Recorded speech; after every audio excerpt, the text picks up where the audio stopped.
to burn more brightly than all the shooting stars at night.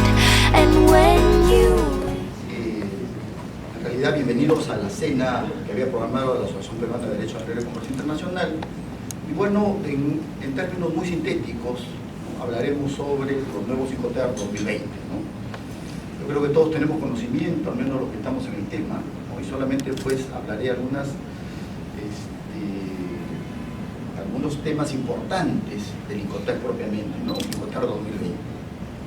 Y empecemos por lo siguiente, de esta nueva versión del Incoterm 2020, ¿no? ¿Qué son los Incoterm? En realidad, los Incoterm son patrones, reglas, siglas, códigos estandarizados por la Cámara de Comercio Internacional que reflejan las prácticas de los comerciantes tanto en el comercio interno como en el comercio externo. Eso es lo que se puede definir como los Incoterm. Patrones, reglas, acrónimos, siglos, códigos estandarizados por la Cámara de Comercio Internacional que reflejan las prácticas de los comerciantes tanto en el comercio interno como en el comercio externo. Hay algunas definiciones, como ustedes pueden ver ahí, que son pues dadas por otros autores. ¿Qué comprenden los Incoterm? Una recopilación de la Cámara de Comercio Internacional. Lo que sí que hay que advertir que a pesar que en muchos libros se establece que la Cámara de Comercio es la autora de los Incoterm, no es así. Hay que saber, o hay que aclarar que la Cámara de Comercio, la gran virtud que tiene es estandarizar términos, porque las prácticas se dan día a día, que realizan los mismos comerciantes. Lo que hace la Cámara de Comercio Internacional es estandarizar, es codificar la terminología que se van dando poco a poco los comerciantes en el comercio internacional. Reglas que interpretan términos más utilizados en el comercio internacional, o sea, en la compra-venta internacional hay toda una serie de términos y estas reglas sirven pues para interpretar esos términos fundamentales de una compra-venta. Determinan deberes y obligaciones del vendedor y comprador, efectivamente, o sea, tiene pues dos acápites, ¿no? En las cuales hay una serie de artículos del 1 al 10 que establecen deberes y obligaciones tanto de vendedor y comprador. Se actualizan regularmente. Fíjense, vamos a ver, aunque sea un momento, la historia de los Incoterm, ¿no?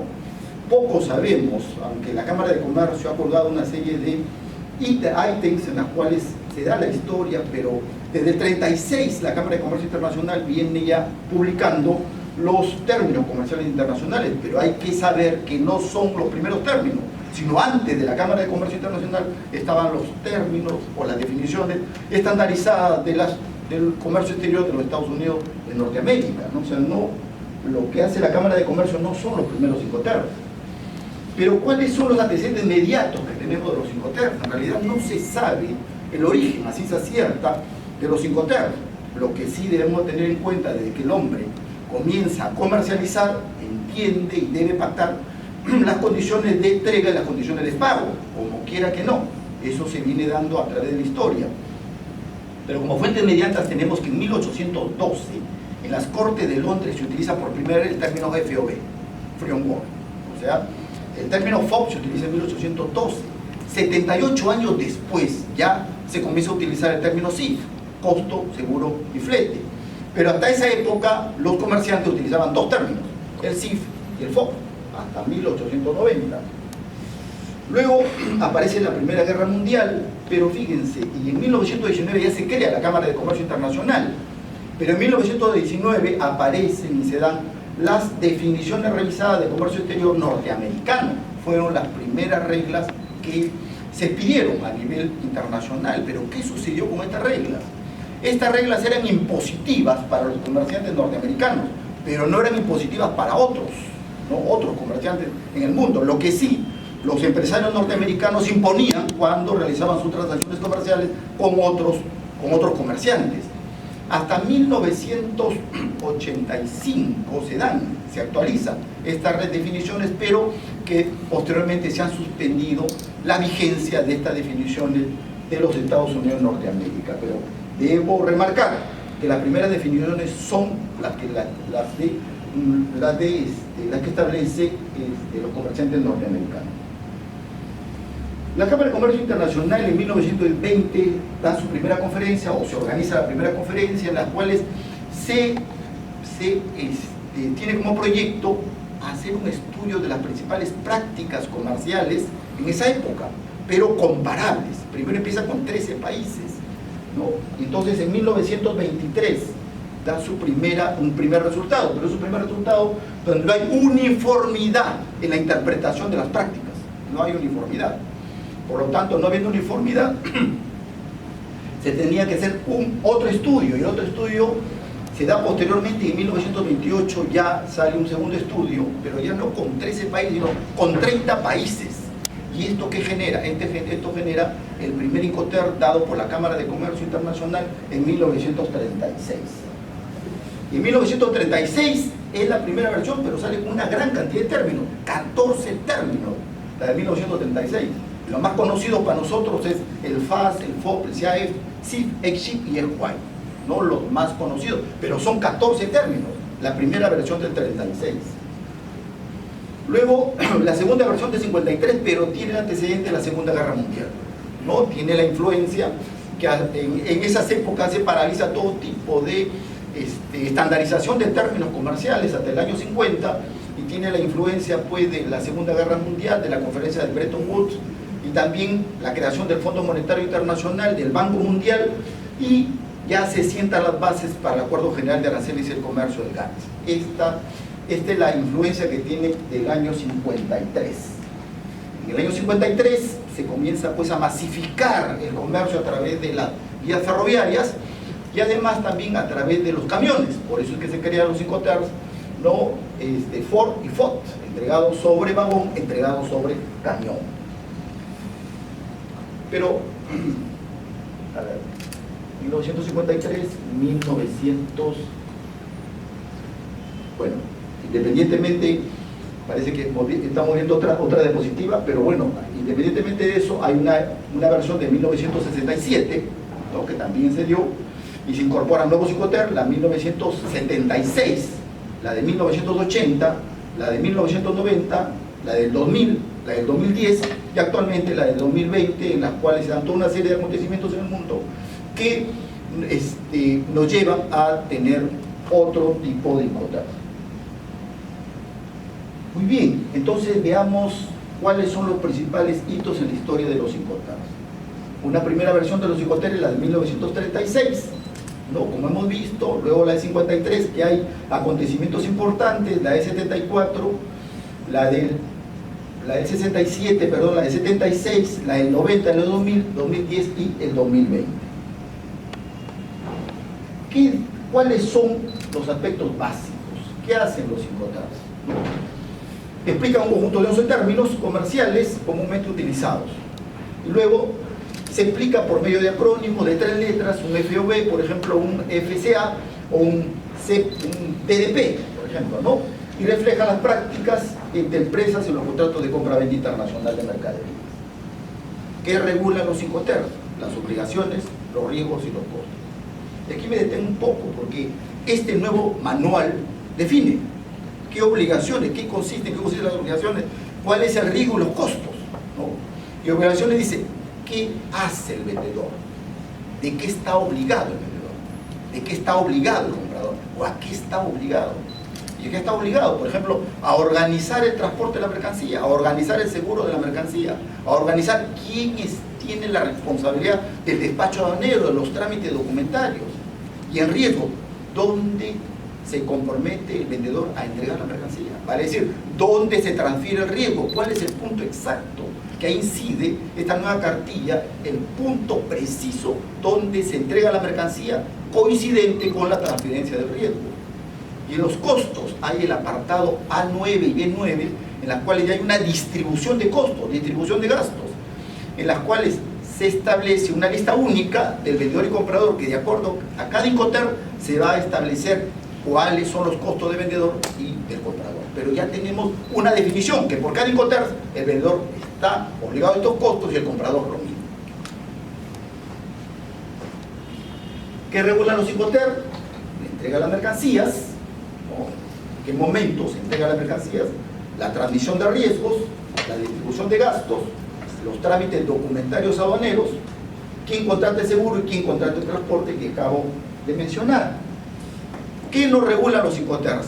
Esta cartilla o este manual ya establece qué nos regula. Y lo establece taxativamente. Dice, bueno, no es un contrato de sí mismo, por lo tanto no lo sustituye. ¿Qué nos regula Incoterms? Nos regula, por ejemplo, cuál es la ley aplicable en el caso de una controversia. ¿Cuál es el tribunal competente en el caso que suceda una controversia? ¿Cuándo se transfiere la propiedad, la posesión y el título de la mercancía? Nos regula, por ejemplo, cuáles son las consecuencias de un incumplimiento contractual, sea el vendedor o el comprador. Entonces, hay una serie, o los ilícitos aduaneros, propiedad intelectual, hay una serie de figuras jurídicas que el Incoterms no lo regula y lo dice taxativamente en la nueva cartilla del Incoterms. No, usted puede señalar en lo que acabo de decir, ¿no? ¿Qué se sugiere para poder tratar y evitar todo esto cuando no se regula, ¿no? Entonces lo que se sugiere es tener disposiciones precisas de una compraventa internacional de mercadería, disposiciones precisas, ¿no? Entonces, no hacerlo puede ocasionar una serie de problemas, el no hacerlo una disposición dentro del mismo contrato internacional. La mejor manera de incorporar Incoterms, casi todas las versiones de Incoterms nos sugieren cómo se debe contemplar estos Incoterms en una compraventa internacional. Lo dice, por ejemplo, la red de Incoterms, ¿no? El puerto, lugar o punto designado y la versión de Incoterms, que puede ser cualquier versión del 36 hasta la última del 2020. Por ejemplo, dice 100 automóviles, marca Toyota, modelo CLS 450, DAF Callao, Perú Incoterms 2020. Es una forma ideal de poderlo precisar y pactar el Incoterms. ¿Por qué son importantes los Incoterms? Porque proviene cualquier imprevisto derivado de ¿qué? Derivado de la transmisión de riesgos, de la carga y descarga de mercancías, el seguro de las mercancías y los trámites del despacho aduanero. ¿Cuáles son las principales características de los Incoterms? Siglas o abreviaturas, indica el lugar de entrega del contrato, influencia en los costos, son de fácil comprensión. Muchas veces algunos dicen, pero ¿por qué aprenderme todos los Incoterms? A los que estamos en comercio exterior, bueno, pues necesariamente tienes que aprender, que además el lenguaje es sumamente sencillo, un lenguaje comercial práctico, básico. Se actualizan regularmente y permiten determinar el precio de la mercancía. ¿Cuál es el objetivo de los Incoterms? Uniformizar las diferentes costumbres del comercio internacional y establecer sobre eso un conjunto de reglas uniformes, ¿no? Ese es el gran objetivo de los Incoterms. ¿Cuál es la naturaleza de Incoterms? No son leyes, no son tratados, no son normas supranacionales, son usos y prácticas comerciales. Crick Smitov y Bertolt Goldman, que son padres de la Lex Mercatoria, y muchos han escrito sobre esta denominación, decían lo siguiente: hay una diferencia entre el uso, práctica comercial y la costumbre. La costumbre es reconocida por un tratado o convenio internacional y la práctica no. La práctica es individual, es específica, es muy particularizada, ¿no? Y a ello se refiere, por ejemplo, el caso de los Incoterms. No forma parte el Incoterms de un ámbito de legislación y es necesaria su inclusión para invocar sus efectos. Pero hay que tener en cuenta que muchos países reconocen los Incoterms. El Perú reconoce Incoterms, ¿no? La Convención de Viena, en el artículo 9, te hace presente que es libre de pactar los usos y costumbres internacionales, pero también te advierte que los que pactan estas costumbres tienen que haber sabido y enterado de estas costumbres. ¿Y qué significan estas costumbres? Norteamérica, el Código Uniforme, el Código de Comercio Alemán, Código Colombiano y casi toda la mayor parte de la legislación del mundo reconoce los Incoterms. Y el Perú reconoce el Código de Comercio como costumbre internacional, la misma Ley General de Aduanas, donde hace una definición de sus términos, reconoce la factura e incluso lo establece como obligatorio tratar de los Incoterms en una factura comercial. En el acuerdo del valor de la OMC y el reglamento también se hace alusión a los Incoterms. El Tribunal Fiscal, la Sala de Aduanas, en muchos de los casos de valoración, define lo que son los Incoterms. ¿Cuáles son los Incoterms a veces en discusión para determinar la base imponible de la mercancía, la valoración de las mercancías? En fin, muchos países reconocen Incoterms. En el caso del Perú, sí reconoce a los Incoterms en varios dispositivos legales. ¿Qué considerar para el uso de Incoterms? La eficacia del Incoterms parte, ¿no?, de su uso correcto. Eso es, ¿no? ¿Pero para qué? Para ello, ¿qué es necesario? Para ello consultar todo el texto, pero el texto oficial, no los textos ni las informaciones que están en internet, que muchas veces están falseadas y no actualizadas. Por lo tanto, se tiene que consultar el texto oficial, ¿no? Pero ¿cómo se selecciona el Incoterms ideal, el Incoterms eficaz, adaptado a la naturaleza de mi contrato de compra-venta internacional de mercadería? ¿Cuál es la naturaleza de la mercancía? ¿Qué más? ¿Qué medio de transporte se utiliza? ¿Cómo se va a asegurar la mercancía? ¿Cuál es la relación comercial que tengo con mi vendedor o con mi comprador? En fin, hay toda una serie de variables propias en las cuales se puede, ¿no?, acceder o a aplicar la regla más correcta de estos términos comerciales internacionales. Incoterms 2020, ahora sí. Esta es la estructura del 2010, como ustedes pueden apreciar acá, no está ordenada, está un tanto en desorden. ¿Cuál es la gran virtud de la actual cartilla? La buena partida es, ya aquí tenemos ordenada, va a decir, hay una secuencia lógica del ciclo operativo de la mercancía. Por ejemplo, obligaciones generales, luego viene, ¿no?, la entrega y la recepción, luego viene la transferencia de riesgo, luego viene el transporte, luego viene el seguro, y en fin, ustedes van viendo la secuencia. Los documentos de entrega, el despacho de exportación de importación, la comprobación, el embalaje, el marcado, el reparto de costos y las notificaciones. Pero como ustedes pueden apreciar, ya hay una secuencia lógica del ciclo operativo de las mercancías. Ahí comienza a diferenciarse de la cartilla anterior, ¿no? ¿Cuáles son las diferencias con la versión del 2010? Y aquí quería llegar. Fíjense, esta nueva cartilla ha priorizado, ¿no?, cuál es la presentación de los Incoterms, mejorar la presentación. Y en toda la cartilla ustedes pueden ver cómo orienta al usuario a utilizar el Incoterms más adecuado, más eficaz para la naturaleza de su transacción comercial internacional. Esa es la diferencia que hay en relación al Incoterms 2010. Hay una primera nota explicativa, ¿no? El peso bruto verificado o la masa bruta verificada, el famoso BGM en términos del comercio o del transporte marítimo. Desde el 1 de julio del 2016, la regla 2 del Convenio Internacional para la Seguridad de la Vida Humana en el Mar, ¿no?, se ha establecido una obligatoriedad para quién, para los cargadores, para los shippers, en las cuales, ¿no?, se le obliga antes de cargar la mercancía pesar el contenedor, ya sean las dos formas, pesar peso bruto o pesar la carga del contenedor y adicional el peso del contenedor. En cualquiera de los dos casos tiene que hacerse con unos equipos calibrados y certificados. Ya cada país dependerá cómo norma esta obligatoriedad del convenio SOLAS, el famoso convenio SOLAS, en las cuales, ¿cuál es la sanción que establece? Si no pesan este contenedor antes del embarque, entonces el convenio SOLAS, la sanción es que no se embarcará el contenedor, o sea, no se debe embarcar. Entonces el peso bruto verificado de un contenedor debe ser pesado antes del embarque. De lo contrario, no debe ser embarcado el contenedor. Cada país reglamentará acorde con el convenio SOLAS, así que está en una nota explicativa, ¿no?, que se tiene en el nuevo Incoterms. Pero ¿qué más cambia el Incoterms en relación con el Incoterms 2010? El conocimiento de embarque con la mención a bordo en las reglas Incoterms Free Carrier. Fíjense, hay una nota explicativa que también es opcional, ¿no? Es opcional. ¿Por qué?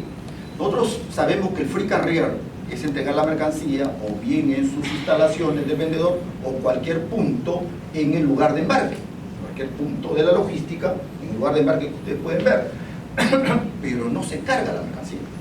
En el caso de mercancías que se van a hacer un transporte internacional principal por vía marítima, se está exigiendo que se presente un conocimiento de embarque con la leyenda a bordo.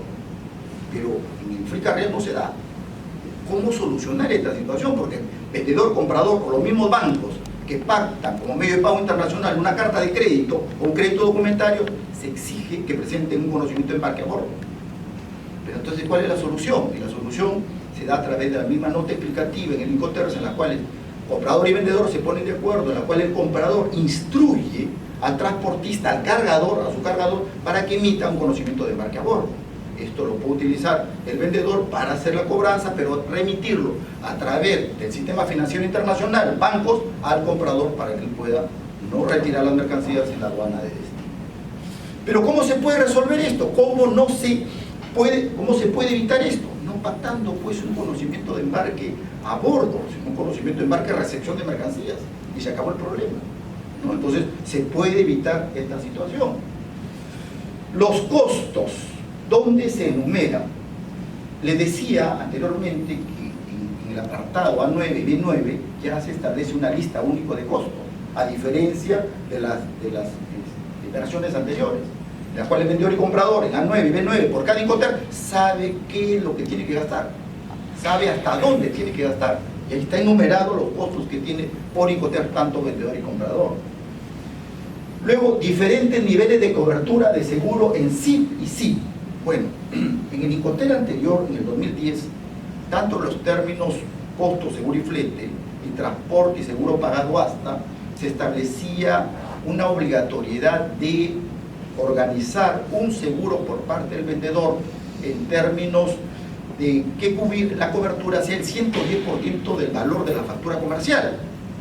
Fíjense, con este nuevo Incoterm se mantiene el statu quo con el término SIF. ¿Por qué? Porque SIF pues mayormente es un transporte marítimo de materias primas, de commodities, y está sujeto a una fluctuación de precios.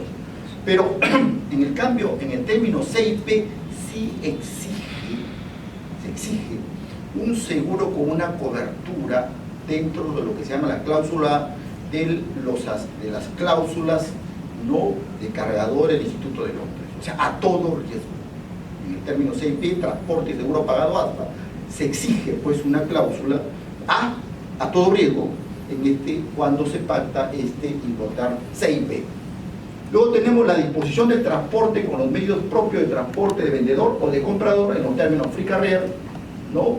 Delivered at place, delivered at place unloaded y delivered duty paid. O sea, en estos Incoterms se establece que pueden utilizar tanto vendedor y comprador sus mismos medios de transporte. Lo que antes, en cierto, se daba y no se reconocían las cartillas anteriores, acá ya se reconoce. Tanto vendedor y comprador, si les toca transportar la mercancía, lo pueden hacer con sus propios medios de transporte y no contratar a un tercer porteador. Cambio en tres iniciales de ATA DPU. En realidad, esto es lo que cambia. Nada más. O sea, a nivel de Incoterm, sustancialmente es el único que cambia. O sea, el Delivered at Terminal, entregado en una terminal, por Delivered at Place Unloaded. O sea, mercancía entregada, descargada en un lugar convenido, ¿no? O sea, con descarga. Entonces, es lo único que cambia. O sea, prácticamente una sustitución de acrónimos. Y esto es lo realmente que cambia, ¿no? El 90% se mantiene igual, no cambia. Inclusión de requisitos relacionados con la seguridad, las obligaciones y costos de transporte. Ya existe, ¿no? En los mismos artículos de cada capítulo, una seguridad. Ya en el 2010, el Incoterm 2010, con el siniestro de las Torres Gemelas, ya había contemplado algunas condiciones de seguridad, pero ya este Incoterm lo contempla. En sus mismos artículos, ¿no? Por cada Incoterm, las condiciones de seguridad de la mercancía. Luego tenemos las notas explicativas para los usuarios. Ustedes que han revisado la cartilla de los Incoterm podrán advertir de que hay una serie de notas explicativas, ilustrativas, recomendaciones, sugerencias, en las cuales pues hay un detalle diferente a las demás versiones que lo hacen pues entender a todos los usuarios. Pero ¿qué hacen las notas explicativas? Explican el fundamento de cada regla de Incoterm. Pero adicionalmente, en el caso de optar por alguna controversia comercial internacional, van a utilizar los Incoterm para interpretar lo que realmente está en cuestionamiento en una controversia comercial internacional. En resumen, esto es lo que cambia, no hay más.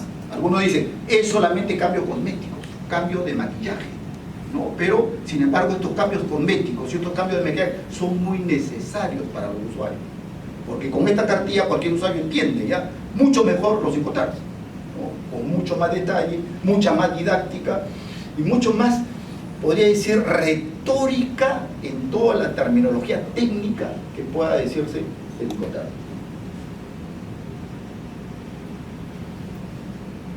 Bueno, aquí había tratado también todo lo que habíamos tratado, lo hago acá en un resumen, ¿no?, que ya les acabo de mencionar, ¿no?, y que les he dicho en una forma rápida y resumida. Ahora, precauciones con la variante de las reglas Incoterms. El Incoterms 2020 no se opone a alguna alteración de cualquier regla, pero eso sí te establece y te recomienda que debes tú pactarla, que debes decirlo. Por ejemplo, si hay una alteración en los costos de la mercancía, en toda la distribución de costos, pero también tiene efecto. ¿Cuál es el efecto? También debe de cambiar el punto de entrega, la transferencia de riesgo. Entonces tienes que decirlo, no expresamente en el contrato de compraventa internacional, ¿no? O sea, las alteraciones se deben establecer. Ahora, al igual que el Incoterms anterior, sí se clasifican de acuerdo al medio de transporte. Para reglas de cualquier medio, un SWORD, un Free Carrier, un CPT, un CIP, un DP1, un DAP y un DDP. Y para la regla de transporte marítimo y vías navegables interiores, tenemos los Incoterms tradicionales, un FAS, un FOB, un CFR y un CIF, ¿no? Entonces seguimos con esa clasificación de acuerdo al medio de transporte. Y entonces, ha cambiado en cuanto a la entrega, la transferencia de riesgos, seguro, transporte, no. Solamente quisiera hacer mención y remarcar que hay detalles de entrega de la mercancía, de transferencia de riesgo, del modo de transporte, todo lo que...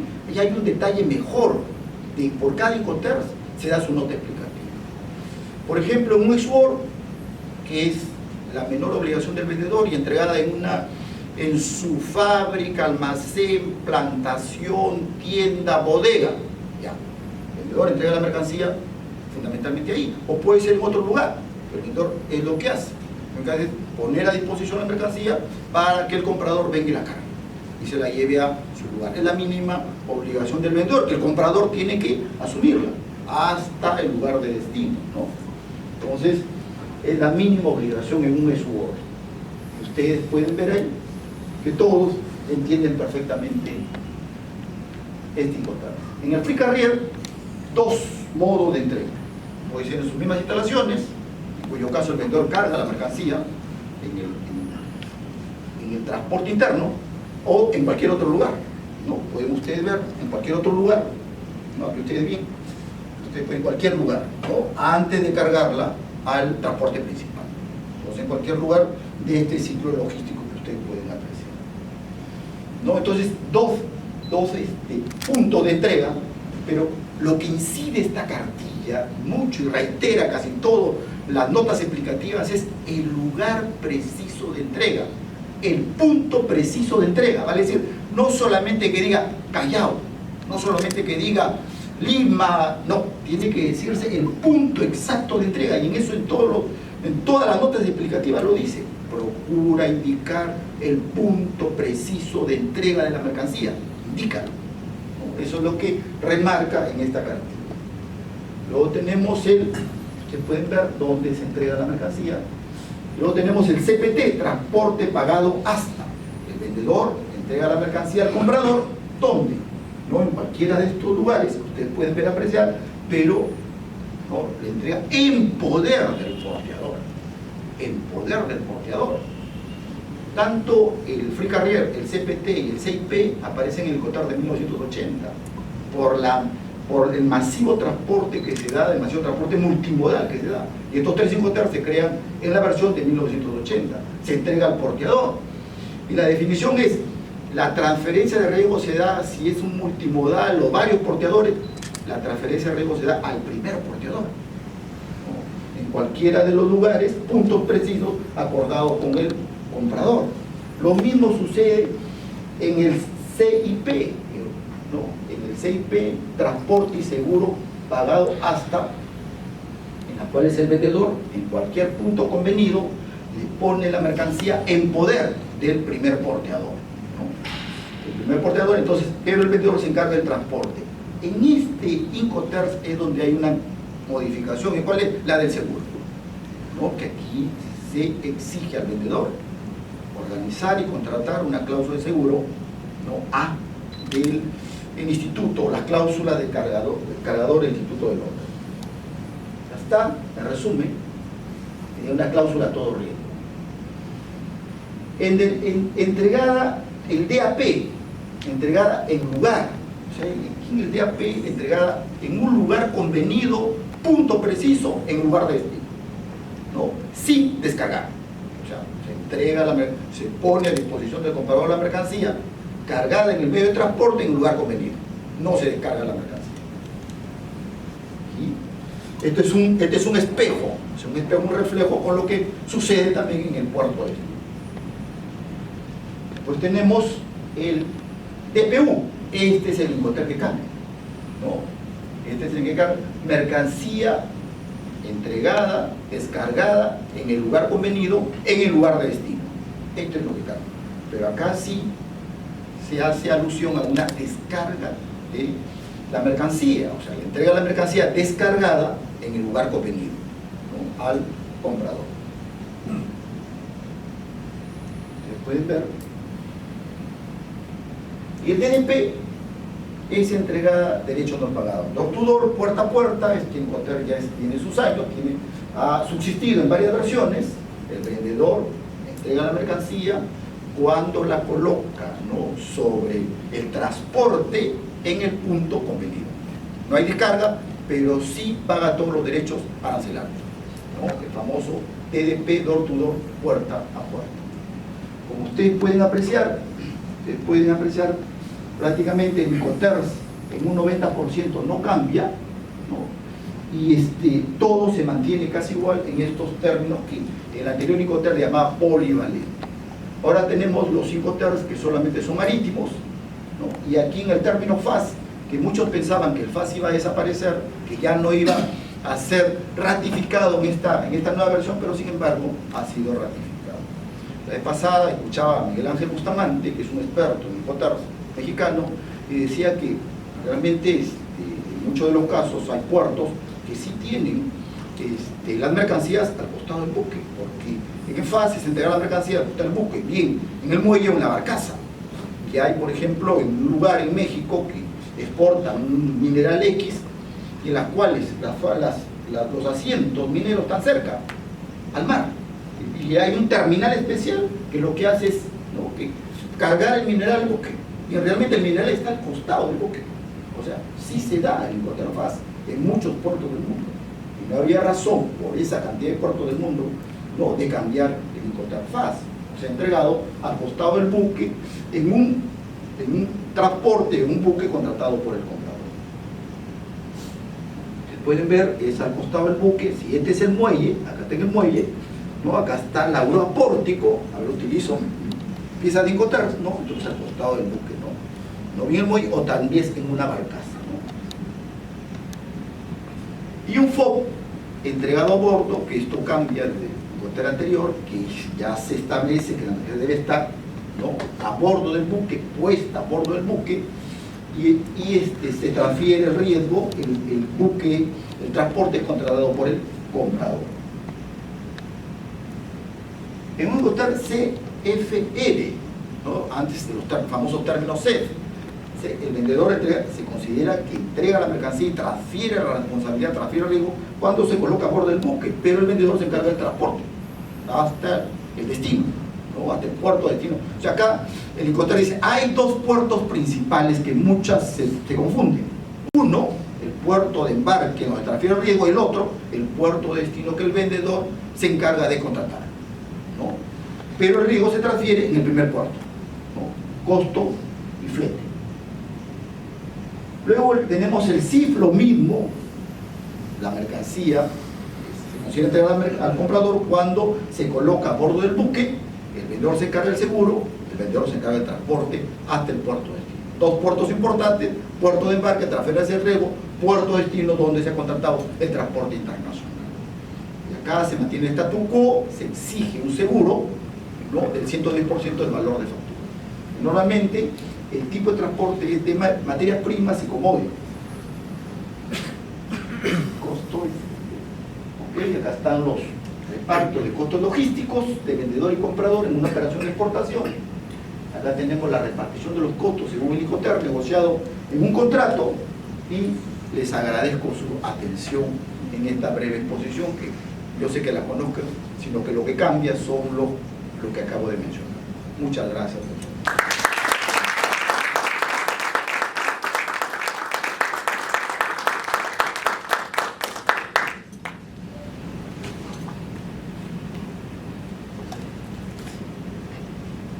Una pregunta, ¿quieren hacerla? Julio, preguntas. Preguntas. ¿Qué pasa, doctor, si es que no se pone la versión del Incoterm, digamos, en el contrato que uno haga con el proveedor? Por jurisprudencia internacional se ha establecido que la última versión no se pone. Las mismas cortes internacionales, las cortes de arbitraje, se han establecido de que es la última versión, la más actualizada. No se considera la última.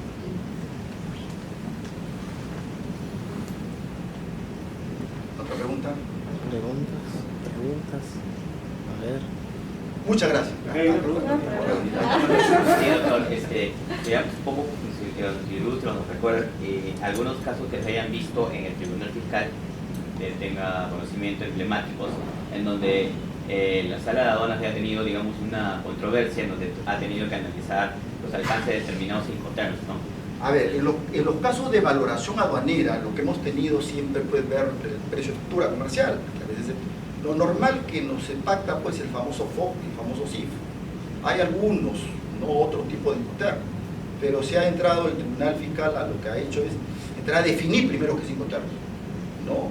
Que entrar a definir incluso en esa misma jurisprudencia que nosotros hemos del 2016, en las cuales establecemos 6 criterios. Se estableció que el Incoterm, como forma parte de la autonomía y la voluntad de las partes, es un término opcional, dependerá si las partes lo establecen. Pero también hemos visto, ¿no? Para determinar las bases disponibles de efecto de valoración aduanera. Pero fíjense, en materia de Incoterms, en el ámbito jurisdiccional, que era lo que más me preocupaba, si es que el Poder Judicial había resuelto estos temas, y hay un antecedente, una jurisprudencia, una resolución de la Corte Suprema de la República de la década de los 70, en las cuales la misma Corte Suprema, por quizás que yo sepa por primera vez en el Perú, en el año 74, es una de las códigos de comercio de Pedro Flores Polo, ahí le he visto, en las cuales la Corte Suprema de la República se pronuncia aplicando una costumbre internacional, el CIAF, costo y flete, en su tiempo, aludiendo a un Incoterm del año 67, de la versión 67. ¿Y en qué consistía este caso? Este caso consistía en lo siguiente, ¿no? Había un importador de Iquitos con un exportador de Londres que ya tenían varios años de negociaciones comerciales. Le compraba jamón, le compraba carne, le compraba embutidos, le compraba chorizos. El importador de Iquitos con el exportador londinense. Pero ¿qué sucede? Hubo una exportación, el importador de Iquitos le pide más o menos unos $200.000 de carne. Estamos hablando de la década de los 70. Es una gran cantidad significativa de mercancía. Y suscriben el término CIAF, que para ahora es CFR, costo y flete. En ese tiempo, CIAF, costo y flete. Y entonces, ¿qué sucede ahí? Como si no era un costo y flete y la carne viene en avión, Londres, Lima, Iquitos. ¿Qué sucede? Todo está en regla. En ese tiempo pues la factura consular, las autorizaciones correspondientes, las divisas con el Banco Central de Reserva, todo en regla. Cuando llega la mercadería a Iquitos, entonces hay en ese tiempo pues, el famoso vista de aduana, revisa la mercancía y al momento de hacer el famoso aforo, ¿no? Reconocimiento físico, encuentra que la partida arancelaria de esa mercancía no era la correcta, estaba incorrecta. Y por lo tanto, cuando él hace esa incidencia en la póliza de importación, pues él hace y dice, señor, esta es la partida arancelaria y esta partida está en la lista de importación prohibida, de prohibida importación. Al estar prohibida importación, esa mercancía no podía ingresar al país. Entonces, ¿qué sucede? El importador realmente desconocía este contrato que había suscrito, pero lo suscribió, le dice, bueno, importador, como usted se ha acabado el transporte, tú ayúdame a desaduanar la mercancía, yo no sé, está en tus manos. El vendedor le dice, no está en tus manos, tú estás obligado a desabonar. Entonces se comenzó la controversia. Primero, como la cantidad era significativa, se inició el proceso en Londres. Pero el comprador dice, bueno, he iniciado, pero mucho me cuesta, ¿qué te parece si lo llevamos a Lima? El vendedor estaba tan seguro de su triunfo que le dije, mira, donde quieras. Yo por representante a un estudio jurídico en Lima, tú iniciamos el proceso. Se inicia en Iquitos, en primera instancia, fue civil, a favor del comprador, segunda instancia, lo mismo, y viene la Corte Suprema. Pero ¿qué había que resolver? Había en esos tiempos jueces supremos, en las cuales dice, lo que hay que resolver es quién se encarga del desaduanamiento de la mercancía. El desaduanamiento de la mercancía debe resolverse de acuerdo al contrato de compra-venta internacional. En la compra-venta internacional, vienen, verifican que las condiciones de entrega en la compra-venta era el Incoterm-CAF. ¿Y qué dice el Incoterm-CAF? No, el Incoterm-CAF del año 67 decía pues que el vendedor de la mercadería cuando coloca la mercancía en la bodega, por decir, en la bodega del avión, transferencia de riesgo. Lo que suceda es responsabilidad del comprador. Por lo tanto, el comprador está obligado a desaduanar la mercancía. Y ahí la Corte Suprema da un foro histórico, al menos para quienes estamos en el comercio, y le da la razón al vendedor. El comprador tuvo que asumir, ¿no?, el riesgo y la pérdida de esa mercancía, que a la larga, como en esos tiempos no había tampoco sistema de refrigeración como lo hay ahora, esa carne pues se descompuso, ¿no? Y por lo tanto el comprador de Iquitos tuvo que asumir esa carne. ¿Hay otra pregunta?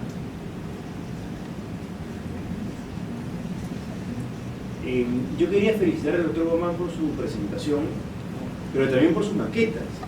La verdad, yo las había visto en fotos, pero están tienes que dar el dato, Marco, de dónde las has comprado, para ver si vamos, ¿eh? Y una pregunta, Marco,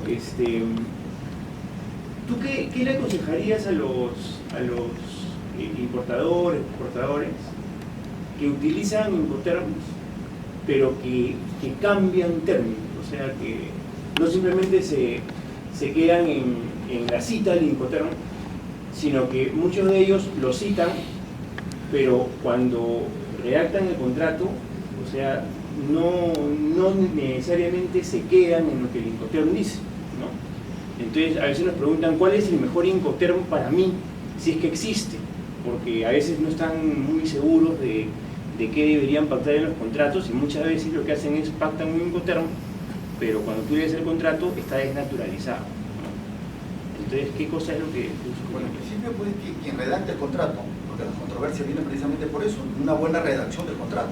El contrato debe ser redactado por abogados que realmente conocen el tema, Incoterm, ¿no?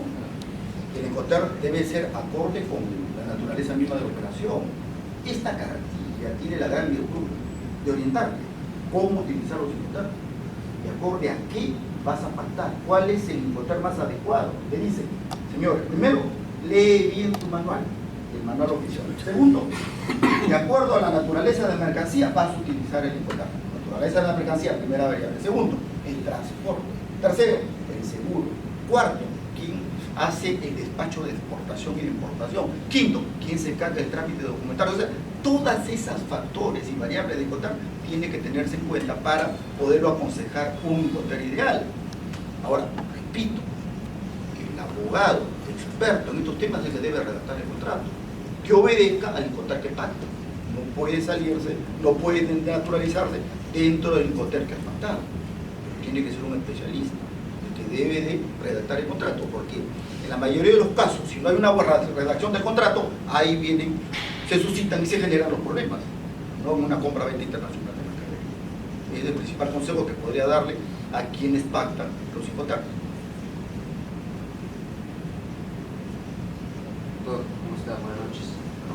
Una pregunta, en la versión del Incoterm 2010 se establecía la fórmula como las partes debían pactar expresamente el sometimiento de un Incoterm determinado.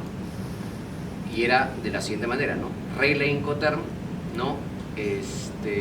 La palabra Incoterm, la letra R de marca registrada y versión 2010.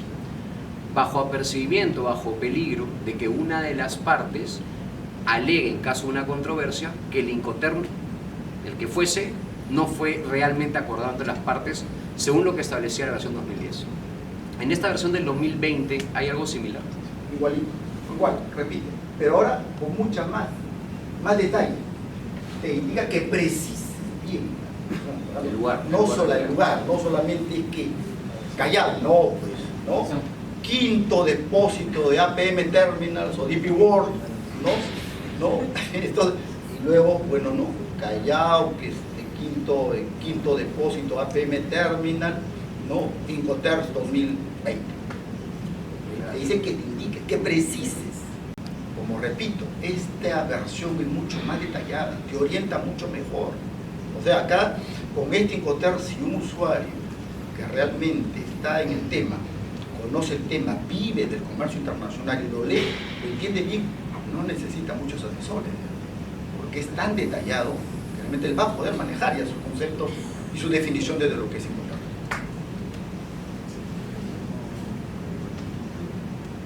¿Alguien más? ¿Preguntas?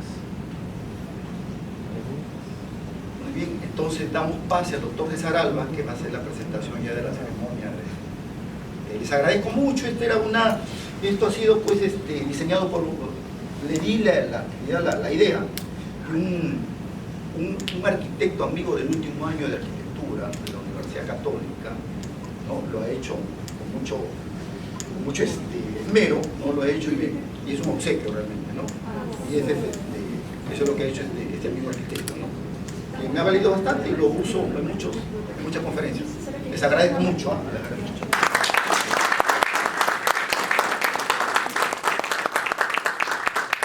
Bueno, como ya lo anunció el doctor, muchas gracias por haber asistido el día de hoy a esta charla magistral. Y bueno, ahora tenemos nuestro acostumbrado, y espero que se mantenga también el tiempo de cena de la asociación. Sin mayor preámbulo, están invitados para que podamos ir al comedor de al lado y podamos ya departir, digamos, por este fin de año. Por lo menos, sin perjuicio de que el doctor Guamán les vaya a indicar, a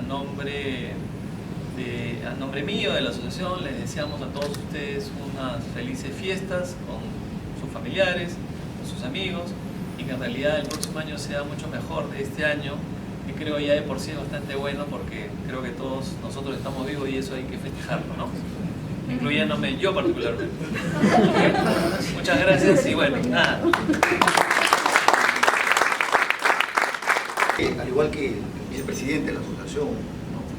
Desearle lo mejor en este año, que sea mejor que el año anterior, ¿no? Que realmente tengamos trabajo, nos vaya bien en todas nuestras actividades, tanto comerciales, familiares, laborales, que tengamos un mejor año, con un país también que se recupere de tantas situaciones que tenemos, pero sin embargo, pues, que siga habiendo trabajo y lo mejor para todos ustedes y para nosotros. Hasta el próximo año, que sea muy bueno.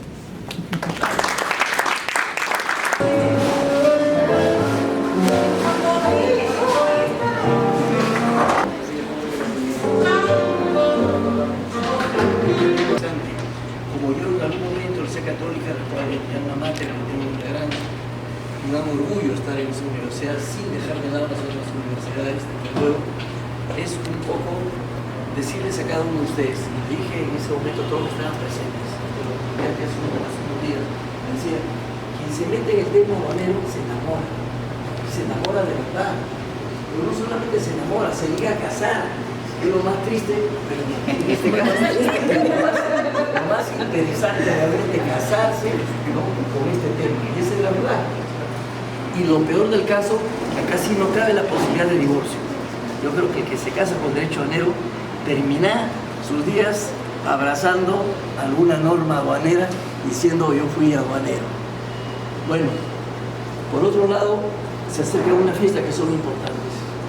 Fiestas que son de fin de año, en la cual de alguna manera los que somos creyentes tenemos la etapa del nacimiento, y creo que vale la pena pensar un poco en lo que hemos pasado todo el año y la bendición de Dios.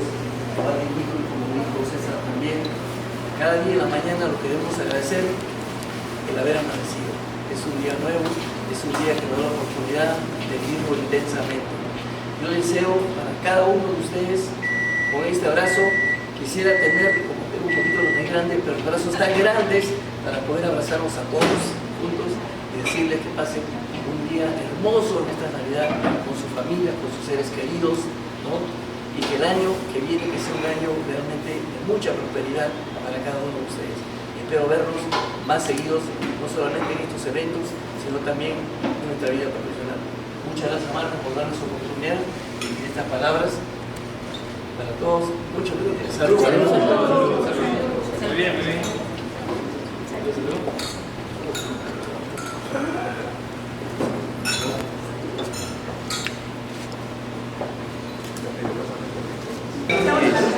Una reunión de fin de año en la cual los socios más allegados de la institución nos hemos reunido para dar gracias a Dios en primer lugar y también para reencontrarnos los que estamos vigentes, la vigencia en nuestros hechos, en nuestros actos,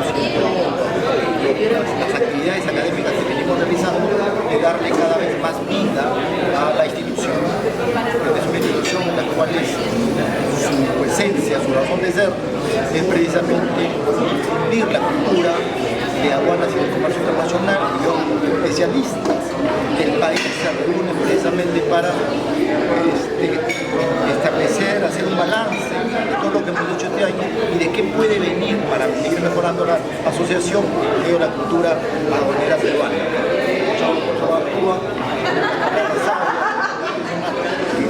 Más conoce el tema público y realmente para nosotros siempre es grato compartir con todo su gran consejo, un socio de la institución. Para todos los socios, nuestros mejores deseos, que les vaya muy bien extraordinariamente bien en